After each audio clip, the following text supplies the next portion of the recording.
Bangla tutor YouTube চ্যানেলে তোমাদের সকলকে স্বাগত জানাই। তোমরা যারা 2027-এর মাধ্যমিক পরীক্ষার্থী রয়েছো, 2027 সালে মাধ্যমিক পরীক্ষার জন্য প্রস্তুতি নিচ্ছ এবং পরীক্ষা দেবে, তাদের জন্য প্রতিবারের মতোই এবারেও বাংলা টিউটর ইউটিউব চ্যানেল থেকে বাংলা বিষয়ের সাজেশন আজ আমরা প্রকাশ করছি। প্রথমেই বলে রাখি ভিডিও শুরুতেই যে এখানে যে যে বিষয়ে প্রশ্নগুলো দেখানো হয়েছে, অর্থাৎ যে ইম্পর্টেন্ট অর্থাৎ গুরুত্বপূর্ণ প্রশ্নগুলো দেখা হয়েছে, এগুলোর মধ্যে কিন্তু কেউ আর বাদ দিও না। মানে আমি একটু শর্ট করেই কিন্তু সাজেশন করেছি। আরেকটা কথা এখানে সংযোজন করব, তোমাদের বাংলা বিষয়ের অর্থাৎ মাধ্যমিকের বাংলার প্রবন্ধ, সংলাপ রচনা, প্রতিবেদন রচনা ইত্যাদি যে ক্ষেত্রগুলো আছে, এগুলো নিয়ে আমাদের একটি পৃথক ভিডিও পরীক্ষার 3 থেকে 4 মাস আগে আমরা আলাদাভাবে তৈরি করব। অবশ্যই চ্যানেলে জুড়ে থাকবে, চ্যানেল সাবস্ক্রাইব করে বেল আইকন প্রেস করে রাখবে। যখন ভিডিও আপলোড হবে অবশ্যই তোমার কাছে নোটিফিকেশন যাবে। দেখো, প্রথমেই বাংলার সিলেবাসের কি কি রয়েছে সেগুলোকে একটু দেখে নাও। গল্পের মধ্যে আছে জ্ঞান চক্ষু, আশাপূর্ণা দেবীর লেখা, বহুরূপী, সুবোধ ঘোষ, পথের দাবি, শরৎচন্দ্র চট্টোপাধ্যায়ের, অদল বদল, পান্নালাল প্যাটেল এবং নদীর বিদ্রোহ মানিক বন্দ্যোপাধ্যায়ের। এগুলো গল্প। আর কবিতার মধ্যে আছে অসুখী একজন, পাবলো নেরুদার লেখা, আয় আরো বেঁধে বেঁধে থাকি, শঙ্খ ঘোষ, আফ্রিকা, রবীন্দ্রনাথ ঠাকুর, অভিষেক, মাইকেল মধুসূদন দত্ত, প্রলয়োল্লাস, কাজী নজরুল ইসলাম, সিন্ধু তীরে সৈয়দ আলাওয়ালের লেখা, অস্ত্রের বিরুদ্ধে গান, জয় গোস্বামী এবং ফিচিং বলে একটি ছোট্ট কবিতা আছে, এটা নীরেন্দ্রনাথ চক্রবর্তীর লেখা। প্রবন্ধ আছে তোমাদের বাংলা ভাষায় বিজ্ঞান, রাজশেখর বসুর লেখা একটি প্রবন্ধ। আর হারিয়ে যাওয়া কালিকলম, এটা শ্রীপান্থের লেখা। নাটকে আছে সিরাজ উদ্দৌলা, যেটা শচীন সেনগুপ্তের লেখা। সহায়ক পাঠে আছে কোনি, যেটা মতি নন্দীর লেখা একটি উপন্যাস, সেটা তোমাদের সহায়ক পাঠে আছে। আর ব্যাকরণে আছে কারক অকারক সম্পর্ক, সমাস, বাক্য পরিবর্তন, বাচ্য, শব্দ, ধাতু।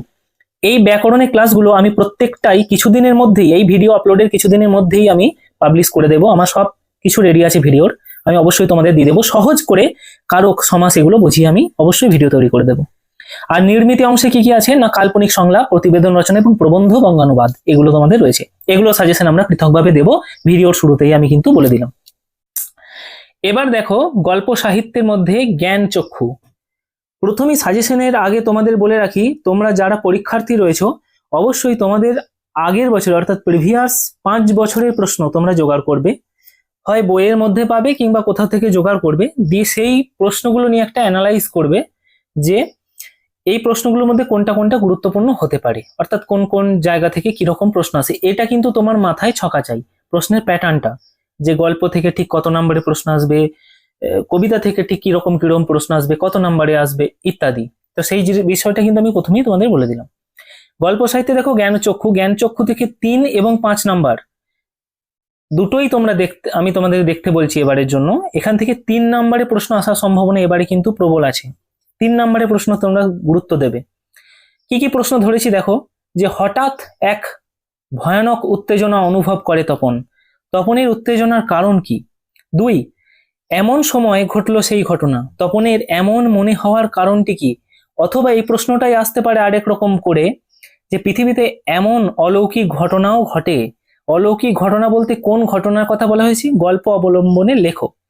অথবা এই প্রশ্নটা কি আবার অন্যরকম ভাবে ঘুরিয়ে দিতে পারে, তপন আর পড়তে পারে না, বোবার মতো বসে থাকে, তপনের এরকম অবস্থার বর্ণনা করো, কারণ বর্ণনা করো। 3 নম্বরে যে প্রশ্ন ধরা হচ্ছে দেখো, যে ভয়ঙ্কর আহ্লাদটা হবার কথা সেই আহ্লাদ খুঁজে পায় না, আহ্লাদ হবার কথা ছিল কেন, আহ্লাদ খুঁজে না পাওয়ার কারণ কি। তপন বিহ্বল দৃষ্টিতে তাকায়, তপন বিহ্বল দৃষ্টিতে তাকায় কেন। জ্ঞান চক্ষু গল্প অবলম্বনে তপন চরিত্রটি, এটা 5 নম্বরের জন্য অবশ্যই দেখে রাখবে। তবে তপনেরই বা লেখক হতে বাধা কি, এতদিন কিসের বাধা ছিল, কিভাবে সেই বাধা দূর হলো। এরপর আসছি বহুরূপী, সুবোধ ঘোষ রচিত বহুরূপী যে গল্পটা, সেখান থেকে। এখান থেকেও তোমরা 3 এবং 5 নাম্বার দুটোই প্রশ্নই দেখবে আসতে পারে। 5 নম্বরে প্রশ্ন আসার সম্ভাবনা প্রবল যেটুকু মনে হয়। প্রথম প্রশ্ন কি ধরেছি দেখো, যে খুবই গরিব মানুষ হরিদা, হরিদার পরিচয় দাও, তার দারিদ্র্যের ছবি বহুরূপী গল্প অবলম্বনে কিভাবে প্রতিভাসিত হয়েছে তা নিজের ভাষায় লেখো। কি অদ্ভুত কথা বললেন হরিদা, অদ্ভুত কথাটি কি, এটাই অথবা দিয়ে আসতে পারে, মানে অন্যরকম ভাবে ঘুরিয়ে একই উত্তর হবে কিন্তু লাইন ঘুরিয়ে দেবে। খাঁটি মানুষ তো নয় এই বহুরূপীর জীবন, এর বেশি কি আর আশা করতে পারে। এ কথা বলার কারণ ব্যক্ত করো। অদৃষ্ট কখনো হরিদার এই ভুল ক্ষমা করবে না। হরিদার কোন ভুল অদৃষ্ট ক্ষমা করবে না? তারপরে প্রশ্ন ধরা হয়েছে, দেখো যে আপনি কি ভগবানের চেয়ে বড় কাকে এ কথা বলা হয়েছে, তাকে এ কথা বলার কারণগুলি লেখো। অথবা এই প্রশ্নের উত্তরই অন্যরকম ভাবে আসতে পারে, আপনি এ কথা বলছেন কেন মহারাজ? বক্তাকে মহারাজ তাকে কোন কথা বলেছিল? আমার অপরাধ হয়েছে, আপনি রাগ করবেন না। বক্তার কোন অপরাধ হয়েছিল? এই একই প্রশ্নের দেখো আমি দুটো তিনটে করে অথবা দিয়েছি। এর কারণ একটাই, যে সাহিত্যের লাইনকে চেঞ্জ করে দেওয়া যায়, প্রসঙ্গ কিন্তু একই থাকে। মনে করো আমি লাইনটাকে উদ্ধৃতাংশটা কি চেঞ্জ করলাম, কিন্তু প্রসঙ্গ একই থাকবে, উত্তর একই হবে। তো সেই জন্য আমি এগুলোকে এইভাবে লিখেছি। গল্প শুনে গম্ভীর হয়ে গেলেন হরিদা। গল্পটি কি? কেন তিনি গম্ভীর হয়ে গেলেন? জগদীশ বাবুর বাড়ি হরিদা বিরাগী সেজে যাওয়ার পর যে ঘটনা ঘটেছিল তার বর্ণনা করো। অথবা বড় চমৎকার আজকের এই সন্ধ্যার চেহারা, বহুরূপী গল্প অবলম্বনে উক্ত সন্ধ্যার দৃশ্য বর্ণনা করো। হয়েছে। তাহলে বহুরূপী গল্প থেকে তোমরা দেখে নিলে। এবার দেখো পথের দাবি, শরৎচন্দ্র চট্টোপাধ্যায়ের লেখা পথের দাবি, এই যে গল্পটা, সেখান থেকে কি কি প্রশ্ন ধরা হয়েছে দেখো। এখান থেকেও তোমরা 3 অথবা 5 নম্বরের প্রশ্নই দেখে যাবে। হ্যাঁ, 3 অথবা 5 দুটো সম্ভাবনাই কিন্তু প্রবল আছে, যে কোনো দিতে পারে। তারপর প্রথম প্রশ্ন কি ধরেছে দেখো, যে বাবুটির স্বাস্থ্য গেছে কিন্তু শখ 16 আনাই বজায় আছে। বাবুটিকে তার সাজসজ্জার পরিচয় দাও। অথবা এই একই প্রশ্ন আসতে পারে, তাহার পরিচ্ছেদের প্রতি দৃষ্টিপাত করিয়া মুখ ফিরাইয়া হাসি গোপন করিলেন। কে হাসি গোপন করলো? তাহার হাসি পাওয়ার কারণ কি? এখানে তার হয়েছে, তার হাসি পাওয়ার কারণ কি? ঠিক আছে। পলিটিক্যাল সাসপেক্ট সব্যসাচী মল্লিককে নিমাইবাবু সম্মুখে হাজির করা হলো। পথের দাবি নাট্যাংশে সব্যসাচী মল্লিক সম্পর্কে কি জানতে পারা যায়? তাকে জিজ্ঞাসাবাদের সময় কি পরিস্থিতি তৈরি হয়েছিল? এই একই প্রশ্নে দেখো 3টে অপশনাল হতে পারে। আমি ভীরু, কিন্তু তাই বলে অবিচারের দণ্ডভোগ করার অপমান আমাকে কম বাজে না। বক্তা কাকে এ কথা বলেছিলেন? কোন অবিচারের দণ্ডভোগ তাকে ব্যথিত করেছিল? ইহা কিন্তু যে কত বড় ভ্রম, কোন ভ্রমের কথা এক্ষেত্রে বলা হয়েছে? অথবা তুমি তো ইউরোপিয়ান নও, কে কাকে একথা বলেছিলেন? একথা বলার কারণ কি? বাবুজি এসব কথা বলার দুঃখ আছে, বক্তাকে কোন প্রেক্ষিতে সে কথা বলেছিল? অদল বদল এবার গল্প, যেটা পান্নালাল প্যাটেল, অদল বদল গল্প থেকে দুটি একটি প্রশ্ন তোমরা দেখে যাবে। সেখানে আমি মানে এটা খুব গুরুত্বপূর্ণ সহকারে না দেখলেও হবে, তাই আমি দুটি গল্প এখান থেকে দিয়েছি, মানে দুটি প্রশ্ন। ও আমাকে শিখিয়েছে খাঁটি জিনিস কাকে বলে। কে কাকে শিখিয়েছে খাঁটি জিনিস বলতে কি বোঝানো হয়েছে? অদল বদল গল্পে সাম্প্রদায়িক সম্প্রীতির চিত্র কিভাবে ফুটে উঠেছে তা অমৃত ইসাব চরিত্রের মধ্যে দিয়ে কিভাবে মানে প্রতিভাসিত হয়েছে সেটা আলোচনা করো। তারপর দেখো নদীর বিদ্রোহ, মানিক বন্দ্যোপাধ্যায়। এখান থেকে 5 নম্বরের প্রশ্ন দেখা যাবে অবশ্যই। নদীর বিদ্রোহ গল্প অবলম্বনে নদীর প্রতি নদীর চাঁদের অকৃত্রিম ভালোবাসার পরিচয় দাও। নদীর বিদ্রোহের কারণ সে বুঝিতে পারিয়াছে। কিভাবে সে নদীর বিদ্রোহের কারণ বুঝিতে পেরেছিল সেটার একটা বিবরণ দাও। এবার দেখো কবিতায় চলে যাই, যে অসুখী একজন, প্রথম কবিতা পাবলো নেরুদার লেখা অসুখী একজন। সব চূর্ণ হয়ে গেল, জ্বলে গেল আগুনে। কোন কোন জিনিসের কথা বলা হয়েছে? এই পরিণতির কারণ কি? আর সেই মেয়েটি আমার অপেক্ষায়। মেয়েটি কেন অপেক্ষায়? পংক্তির মধ্যে দিয়ে প্রতিফলিত বেদনার পরিচয় দাও। তারপর যুদ্ধ এলো, কিসের মতো যুদ্ধ এলো? তারপর পরিণতি কি ঘটলো? যেখানে ছিল শহর সেখানে ছড়িয়ে রইল কাঠ কয়লা। অসুখী একজন কবিতা অবলম্বনে শহরের এই পরিণতি কিভাবে হলো লেখো। আয় আরো বেঁধে বেঁধে থাকি শঙ্খ ঘোষ, এই যে কবিতা, এখান থেকে কি কি ধরনের প্রশ্ন আসতে পারে? 3 এবং 5 নম্বরের জন্য দেখবে। আমরাও তবে এইভাবে এই মুহূর্তে মরে যাব নাকি? আমরা কারা? জীবন সম্পর্কে তাদের এই ভাবনার কারণ কি? অবশ্যই দেখে যাবে। আমাদের ইতিহাস নেই। কাদের ইতিহাস নেই? ইতিহাস নেই বলার কারণ কি? তবুও তো আছি বাকি। কবি এখানে কি বলতে চেয়েছেন? বেঁচে থাকার কোন উপায় এখানে নির্দেশিত হয়েছে? এবার দেখো আফ্রিকা কবিতা, রবীন্দ্রনাথ ঠাকুর, খুবই গুরুত্বপূর্ণ একটি কবিতা। এখান থেকে 5 এবং 3 নাম্বার উভয় প্রশ্নই দেখে যাবে। এই প্রশ্নগুলোর মধ্যেই অবশ্যই দেখবে সাজেশন। তোমাদের বাংলা বিষয়ের আফ্রিকা, অসুখী একজন, সমস্ত কবিতার ক্লাস আমাদের চ্যানেলে করা আছে, অবশ্যই দেখতে পারো সেগুলো।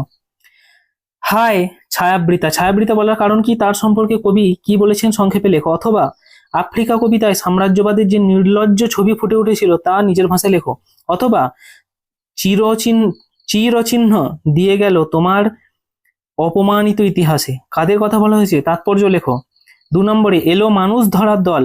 মানুষ ধরার দল বলতে কাদের বোঝানো হয়েছে? তাদের আগমনের পূর্বে আফ্রিকার অবস্থা কেমন ছিল? তাদের আগমনে আফ্রিকা কোন পরিবর্তন ঘটেছিল?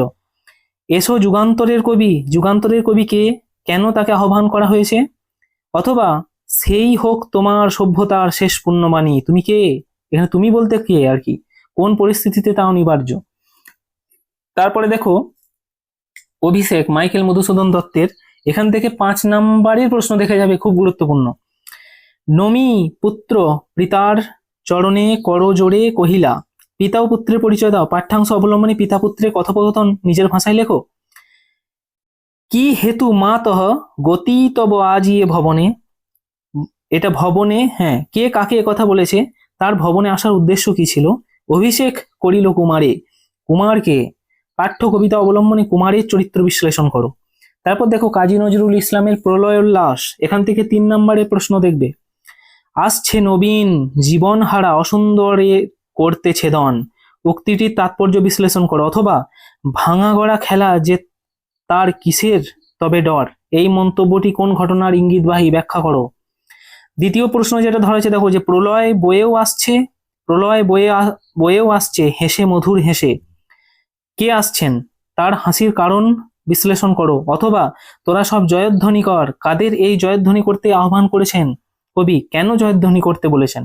জগৎ জুড়ে প্রলয় এবার ঘনিয়ে আসে, প্রলয় কিভাবে ঘনিয়ে আসছে তা প্রলয় উল্লাস কবিতা অবলম্বনে লেখো। এখানে প্রলয় উল্লাস কথা দুটো পৃথক হয়ে গেছে, এটা এক হতো।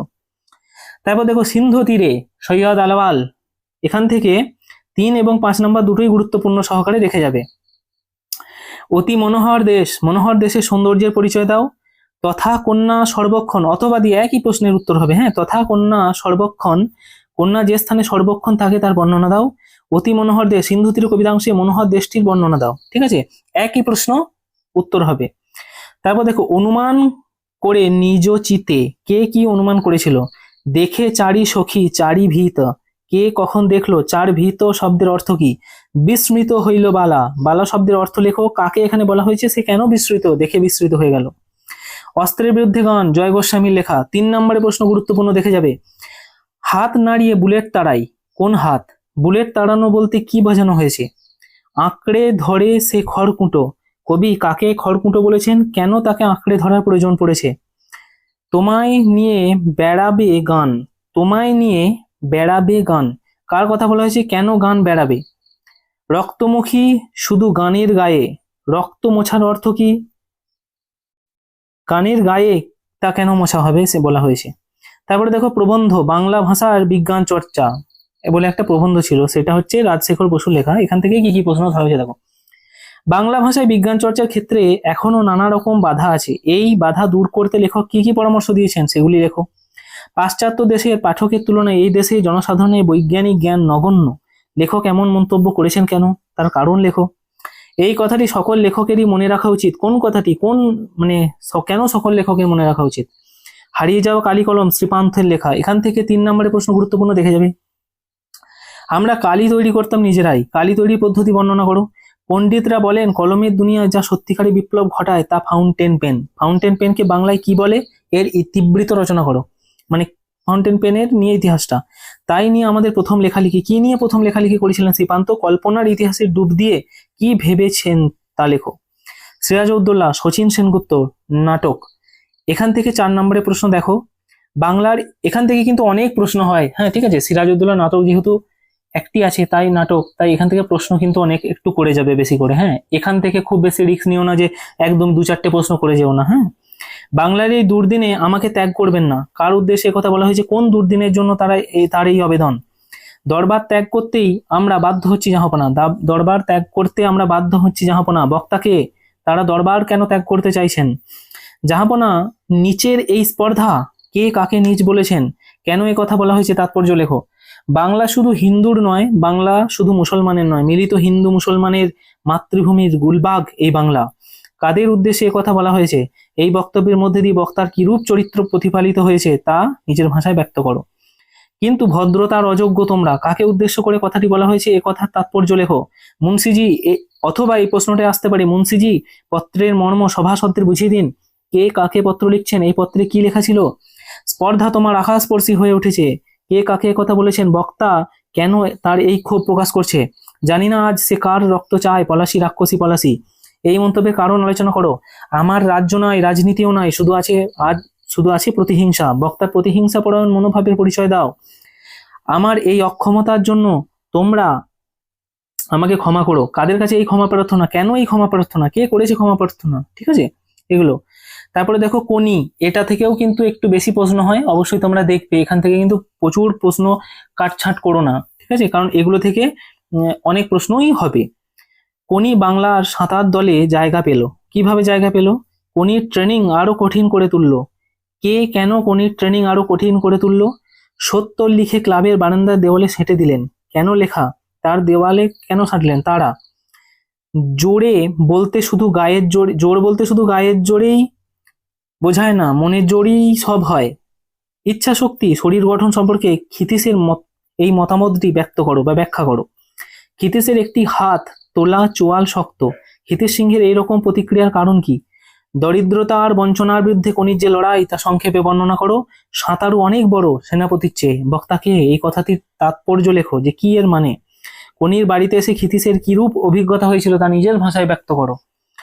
এখানে দেখো আমি আবারও বলছি, তোমাদেরকে আরেকবার রিমাইন্ডার দিয়ে দিচ্ছি যে প্রবন্ধ, ব্যাকরণ, প্রতিবেদন, সংলাপ, বঙ্গানুবাদ, এই সমস্ত পোর্শনগুলোর সাজেশন আমরা পৃথকভাবে আমাদের চ্যানেলে দেব পরীক্ষার 3-4 মাস আগে। অবশ্যই চ্যানেলে লক্ষ্য রাখবে, চ্যানেলকে সাবস্ক্রাইব করে রাখো, আর যদি অবশ্যই ভিডিওটা ভালো লেগে থাকে ভিডিও লাইক করো।